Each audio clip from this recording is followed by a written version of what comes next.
the Northwest Indian War, fought from 1785 to 1795, raged across the Ohio River Valley, what's now Ohio, Indiana, and parts of Illinois.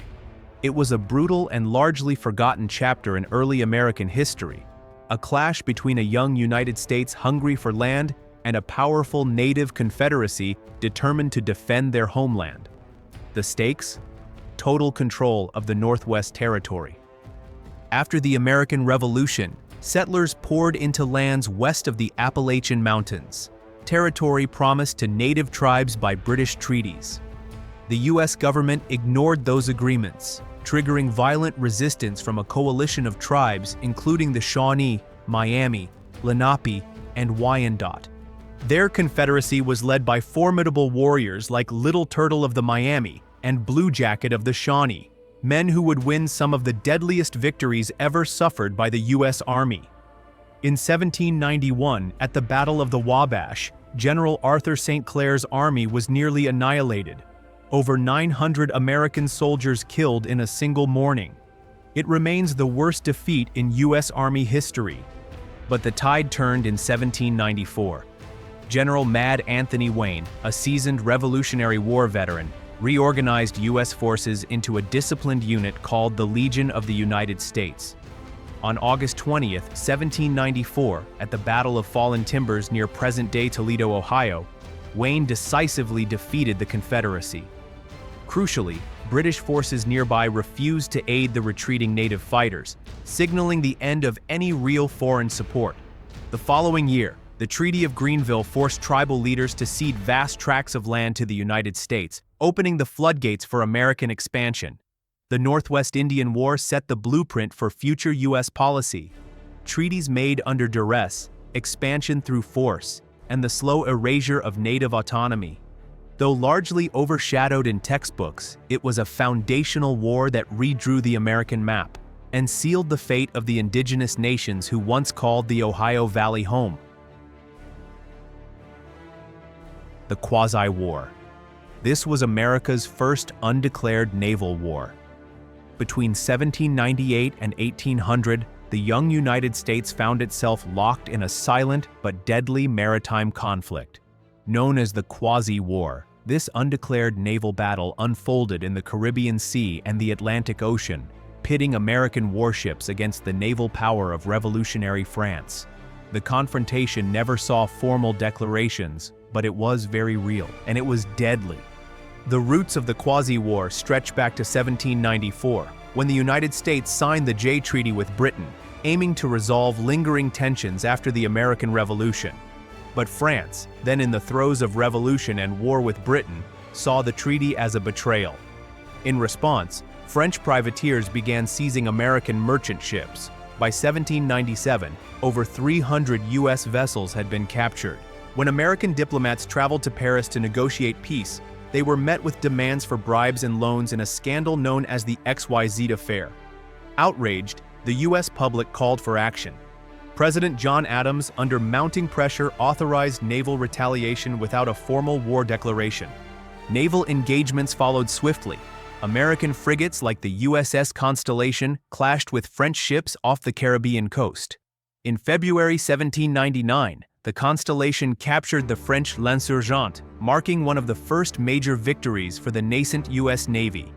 Though the combat never reached American shores, it spurred rapid naval expansion and tested the limits of presidential power in wartime. By 1800, with France preoccupied by conflicts in Europe and wary of escalating tensions with the U.S., both sides sought peace. The conflict officially ended with the Convention of 1800, also known as the Treaty of Mortefontaine, restoring commercial relations and preventing full-scale war. Though brief, the Quasi-War had lasting effects. It established the U.S. Navy as a credible force, reaffirmed civilian control over the military, and set early precedents for how America would navigate foreign threats without formal war declarations. In the shadows of diplomacy and gunpowder, the Quasi-War quietly carved out America's first major test of sovereignty on the global stage. The Revolutionary War, also known as the American War of Independence, unfolded between 1775 and 1783 across the 13 British colonies in North America. It was more than a battle over taxes or territory. It was a seismic shift in global power, forged in the fires of rebellion, sacrifice, and revolution. From the cobbled streets of Boston to the quiet fields of Yorktown, the war set the stage for the birth of a nation. Tensions had simmered for years. By the 1760s, colonists bristled under British control, angered by taxation without representation, the Quartering Act, and restrictions on trade. When British troops clashed with colonial militia at Lexington and Concord in April 1775, the powder keg finally ignited. Soon, figures like George Washington, who would lead the Continental Army, emerged as central to the resistance.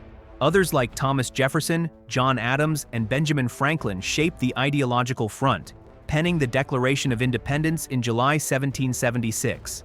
The war raged on through brutal 1776 winters, surprise raids, and decisive campaigns, including the turning point at Saratoga in 1777 and the final siege at Yorktown in 1781, where British General Cornwallis surrendered. The Treaty of Paris, signed in 1783, formally ended the conflict. Britain recognized the United States as an independent nation, ceding vast territory from the Atlantic coast to the Mississippi River. But the war's significance reached far beyond the battlefield. It challenged monarchies, inspired revolutionaries in France and Latin America, and proved that colonial resistance could defeat a global empire. Its legacy endures. The U.S. Constitution, ratified just a few years later, laid the framework for a new kind of government, republican, federal, and founded on liberty. Yet, the war also left contradictions unresolved. Slavery remained entrenched, Native American lands were seized, and loyalists were exiled or marginalized. Still, the Revolutionary War redefined the 18th century world order, planting the seeds of democracy in a time ruled by kings. The War of the Regulation. It unfolded between 1765 and 1771 in North Carolina's backcountry, a rebellion that quietly foreshadowed America's revolutionary spirit. Centered in the western counties of the colony, this uprising was not against a distant monarch, but against local corruption, an explosive protest by small farmers against the unchecked greed of colonial officials. As the colonial government expanded westward, settlers in Orange, Anson, and Rowan counties were crushed by unfair taxes, dishonest sheriffs, and a judicial system that served the wealthy elite. These grievances sparked the birth of the Regulators, a loosely organized movement of farmers and tradesmen determined to restore honest governance. Among them were men like Herman Husband, a Quaker-turned-activist who became the voice of peaceful resistance, and James Hunter, who would later be known as the General of the Regulators. But their efforts were met with brutal opposition from Governor William Tryon, a man determined to preserve the status quo. Tensions escalated into open violence by 1768. Courtrooms were stormed. Tax collectors were beaten. By 1771, diplomacy had collapsed. On May 16th of that year, at the Battle of Alamance, Governor Tryon's militia clashed with around 2,000 Regulators. The farmers, poorly armed and untrained, were swiftly overwhelmed. 9 Regulators were executed and hundreds fled westward. The rebellion was crushed but not erased. The War of the Regulation exposed deep class divisions in colonial society and revealed a boiling resentment toward elite control that would soon fuel a greater revolution. Though dismissed as lawless rebels by some, the Regulators laid bare the corruption of British colonial rule at the local level. Their struggle became an early, bloody echo of the Declaration of Independence that would follow just 5 years later. In today's North Carolina, the Regulators are remembered as early patriots, flawed, yes, but fearless in their pursuit of justice. Their legacy endures as a reminder that revolutions don't always begin with muskets, but sometimes with a refusal to be silent. The First Barbary War, fought from 1701 to 1705, unfolded along the treacherous coastline of North Africa, modern-day Libya, Algeria, Tunisia, and Morocco.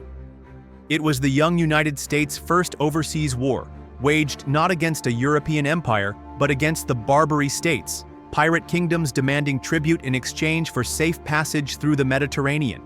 For decades, European nations had bowed to these demands, but in 1801, President Thomas Jefferson made a stand.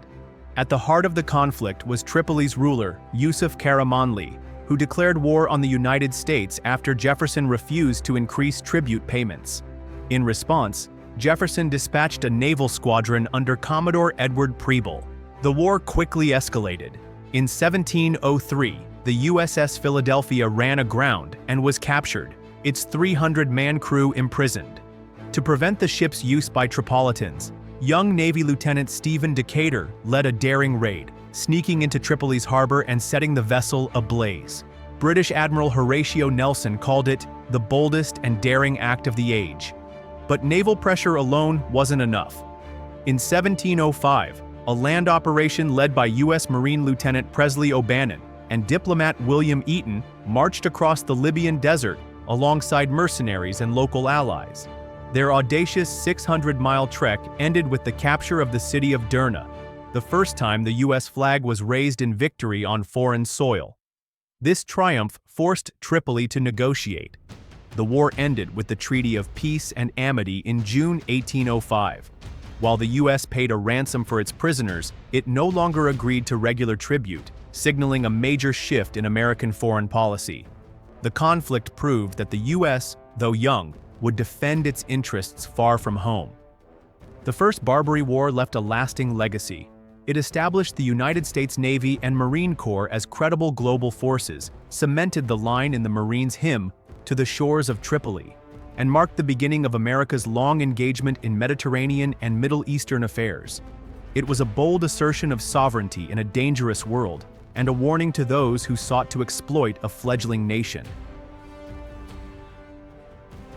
The Second Barbary War, fought in 1815 along the North African coast, marked the final confrontation between the United States and the Barbary states, primarily Algiers. It came barely a decade after the First Barbary War, and just months after the War of 1812 had ended. With American merchant ships once again falling prey to Barbary corsairs, and tribute demands from the Dey of Algiers resuming, the U.S. resolved that it would no longer pay for peace. At the heart of the American response was Commodore Stephen Decatur, a celebrated naval officer fresh from the War of 1812. Leading a squadron of 10 warships, Decatur set sail for the Mediterranean in May 1815. Within weeks, his fleet captured the Algerian flagship Mashuda and forced multiple enemy vessels into surrender. But Decatur wasn't there for drawn-out combat. He stormed directly to Algiers, anchored in its harbor, and demanded an end to piracy. Under the shadow of American cannons, the Dey quickly capitulated. The resulting treaty, signed in June 1815, guaranteed the release of American captives, ended annual tribute payments, and promised freedom of navigation. Decatur's campaign was swift and decisive, but its effects reached far beyond the immediate ceasefire. It emboldened European powers to follow suit, with Britain launching its bombardment of Algiers the same year. Together, these actions signaled the decline of Barbary piracy, which had terrorized Mediterranean shipping for centuries. The Second Barbary War marked a turning point in American foreign policy. It showed that the young republic would defend its citizens and trade routes, not with gold, but with force. It also projected American naval power onto the world stage for the first time.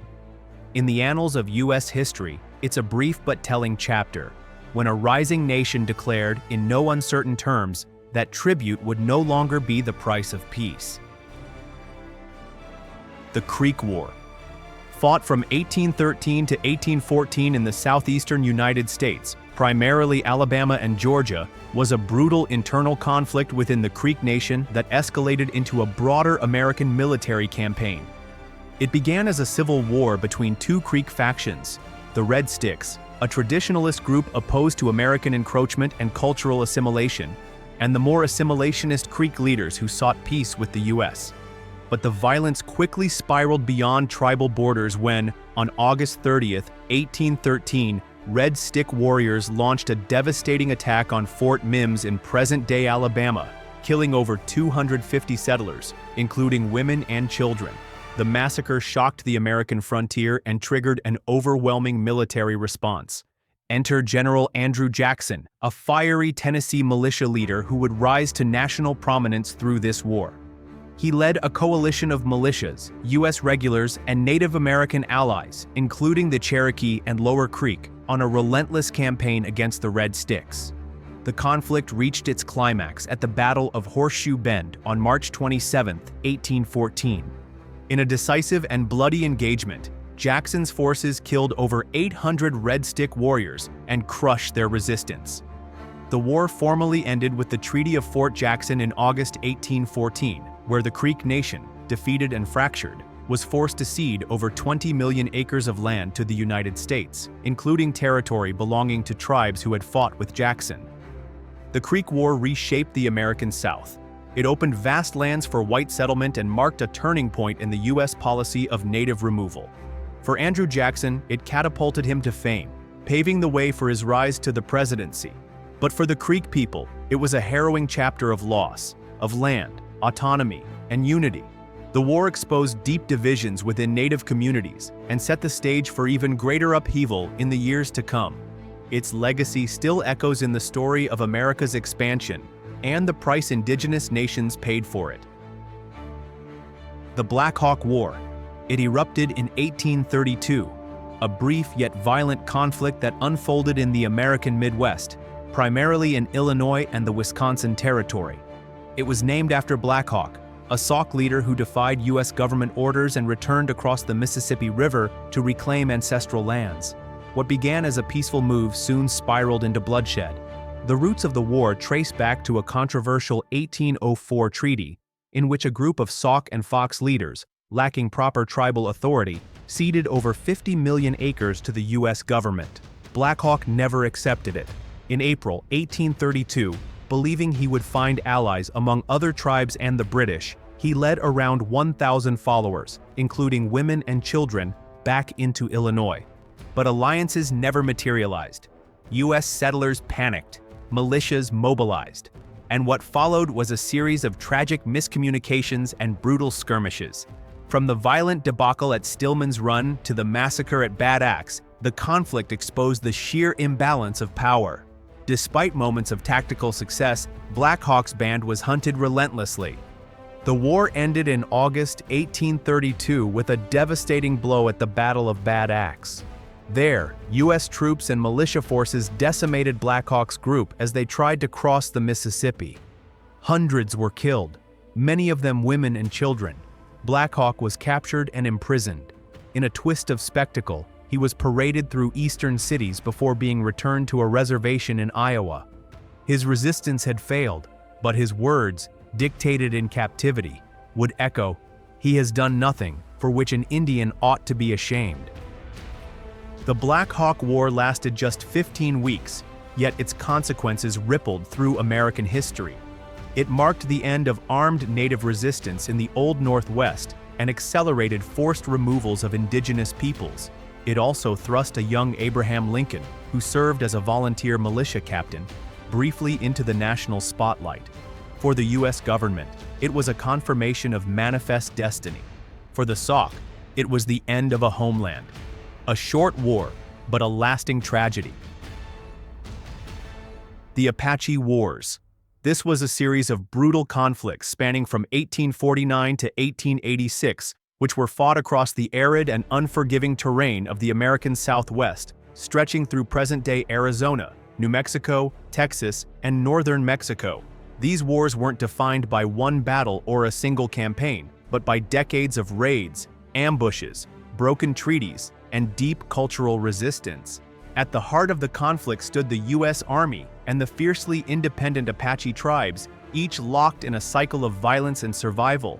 The roots of the war dug deep into centuries of Spanish, Mexican, and then American encroachment into Apache territory. But it was the establishment of U.S. forts in the Southwest after the Mexican-American War that lit the fuse. Promises made to the Apache were routinely broken, land taken, resources stripped, and families displaced. Figures like Cochise of the Chiricahua Apache rose in resistance after betrayals like the Bascom Affair of 1861, which falsely accused him of kidnapping and led to a tragic cycle of retaliation. Then came Geronimo, perhaps the most feared and admired Apache leader, who led a guerrilla campaign of defiance that frustrated U.S. and Mexican forces for years. His small band evaded thousands of soldiers across mountainous terrain until his final surrender in 1886. The outcome was bitter. With Geronimo's surrender, the last major Apache resistance collapsed. The surviving warriors, women and children were exiled as prisoners of war, some held for over 20 years. The Apache Wars ended not with a treaty, but with captivity and silence. The American frontier was declared closed. But the legacy endures. The Apache Wars remain one of the longest and most complex conflicts between Native Americans and the U.S. government. They speak to the price of expansion, the power of resistance, and the heavy toll of broken promises. In the dust of those decades-long battles lie stories of resilience, betrayal, and the fierce fight to remain free. The Utah War, also known as the Utah Expedition or Buchanan's Blunder, unfolded between 1857 and 1858 in the rugged, isolated Utah Territory. Though no major battles were fought, it was a tense, nearly explosive standoff between the U.S. federal government and Mormon settlers led by Brigham Young. The conflict played out in the harsh frontier of the American West, where distrust, religion, and federal authority collided in a dangerous dance. The root of the conflict lay in growing suspicion from Washington. Reports, some exaggerated, accused Mormon leaders of creating a theocratic state, obstructing federal laws, and fostering rebellion. President James Buchanan, without a formal investigation, responded by dispatching 2,500 U.S. Army troops to replace Brigham Young as territorial governor. The Mormons, who had fled persecution in the East and viewed Utah as their sanctuary, saw this move as an invasion. In July 1857, they activated the Nauvoo Legion, a Mormon militia, and began a campaign of harassment, burning supply wagons, stampeding livestock, and blocking mountain passes.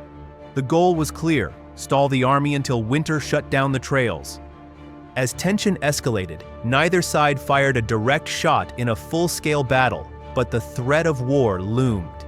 The crisis nearly ignited into civil war until a peace envoy, Thomas Kane, a non-Mormon intermediary, brokered a compromise in 1858. Brigham Young agreed to step down peacefully, and President Buchanan offered a blanket pardon to avoid bloodshed. Federal troops marched through Salt Lake City without resistance and established Camp Floyd, west of the city, to assert federal presence without provoking conflict. The Utah War may have ended quietly, but its significance echoed loudly. It exposed the fragile relationship between religion and federal authority, and laid bare the deep mistrust on both sides. For the Mormons, it reinforced a siege mentality and fueled the community's desire for autonomy. For the U.S. government, it marked a rare moment of retreat and reconsideration in the face of domestic resistance. Today, the Utah War is often overlooked in U.S. history books. Yet, it stands as a powerful reminder of how quickly internal divisions, left unchecked, can bring a nation to the brink of civil conflict.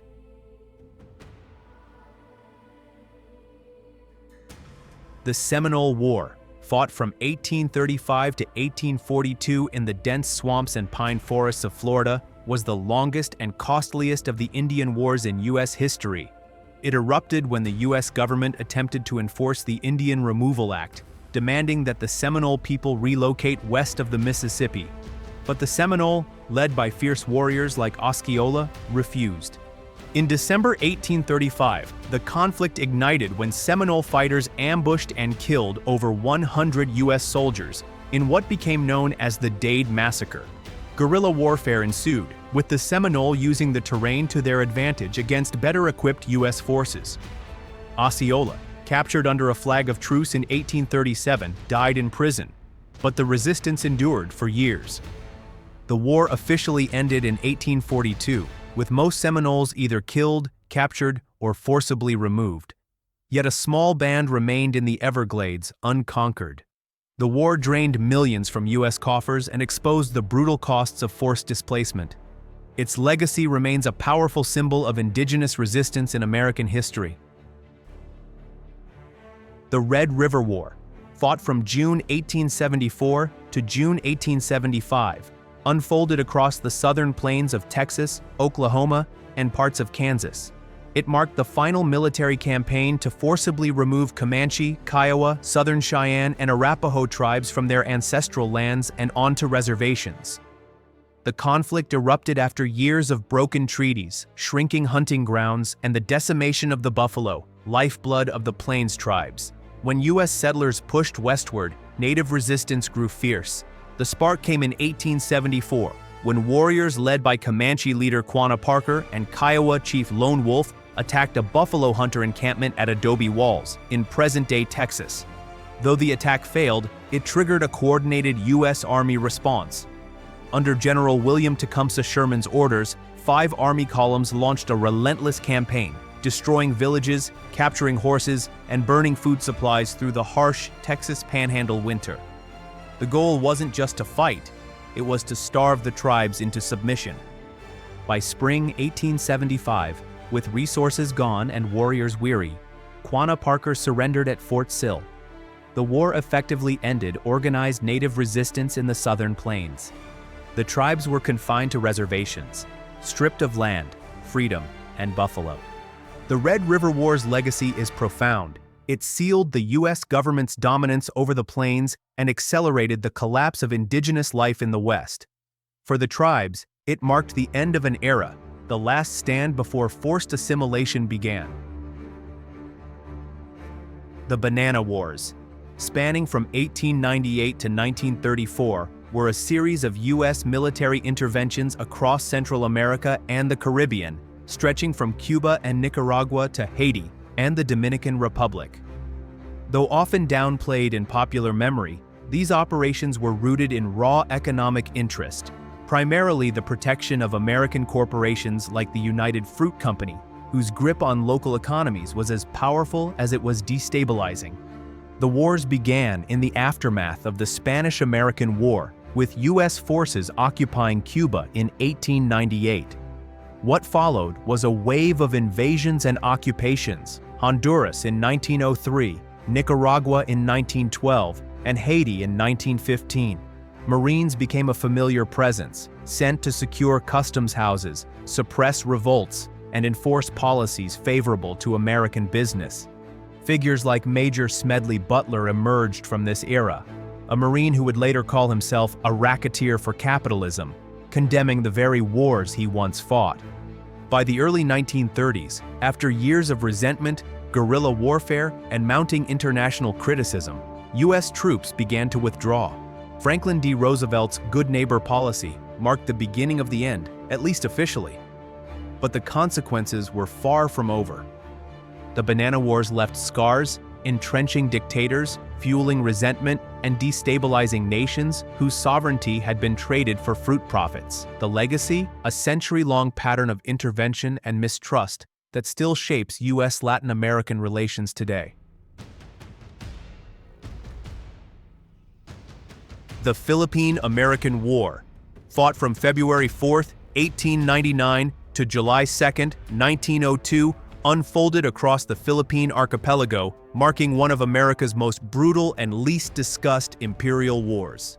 Just months after Spain ceded the Philippines to the U.S. following the Spanish-American War, Filipino revolutionaries, who had declared independence, found themselves confronting a new colonizer. Led by Emilio Aguinaldo, the First Philippine Republic resisted U.S. annexation, hoping to secure the sovereignty they had long fought for. But the clash turned violent when U.S. forces opened fire near Manila, triggering a war that would devolve into guerrilla warfare, scorched earth tactics, and widespread atrocities. American generals like Arthur MacArthur and Filipino commanders like Antonio Luna became central figures in the bloody conflict. Entire villages were razed, and civilians, caught between loyalties, suffered mass displacement and death. The war officially ended in 1902 with Aguinaldo's capture and the dissolution of the Filipino Republic. But sporadic resistance would continue for years. Though the U.S. claimed victory, it came at a staggering human cost. Over 4,000 American deaths and hundreds of thousands of Filipino casualties, both combatant and civilian. The Aleutian Islands Campaign, fought from June 1942 to August 1943, unfolded on the remote wind-lashed islands stretching from Alaska toward Asia. It was the only World War II battle where enemy forces occupied U.S. soil. In June 1942, just days after the Battle of Midway, Japanese forces seized the islands of Attu and Kiska in a strategic attempt to divert American attention and create a northern front. The move stunned U.S. military command. For the first time since the War of 1812, a foreign power had taken American territory. Harsh conditions, fog, ice, and bitter cold quickly turned the campaign into a grueling war against both enemy troops and nature itself.